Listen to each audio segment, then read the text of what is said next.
From the PEP Radio Newsroom, we have this news about job gains and the unemployment rate in the United States. The United States gained a decent 64,000 jobs in November, but lost 105,000 in October as federal workers departed after cutbacks by the Trump administration, the government said in delayed reports. The unemployment rate rose to 4.6% last month, highest since 2021. The November jobs gains were higher than the 40,000 economists had forecasted.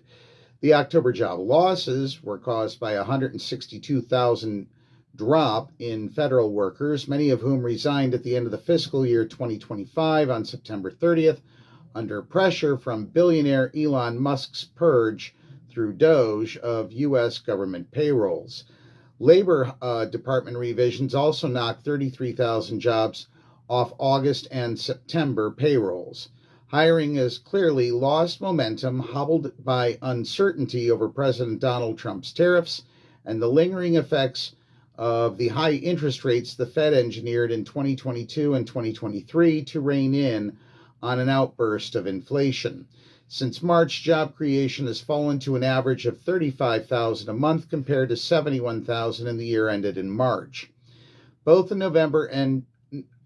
the October and November job creation numbers released Tuesday by the Labor Department came in late because of the 43-day federal government shutdown.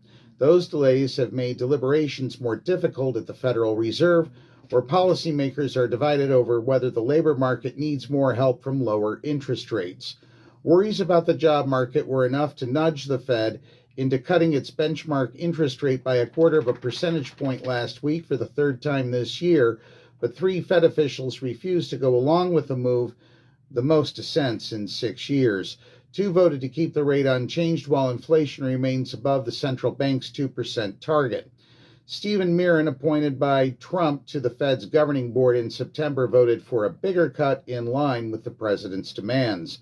Tuesday's report shows that the labor market remains weak, but the pace of deterioration probably is too slow to spur the Fed to ease again in January. Samuel Toombs, chief U.S. economist at Pantheon Macroeconomics, wrote in a commentary, "The Fed holds its next policy meeting on January 27th and 28th. We can also report that as of 2:20 p.m., the Dow Jones Industrial Average is down 407 points. That's what we know for now from the PEP Radio Newsroom. I'm David Moore.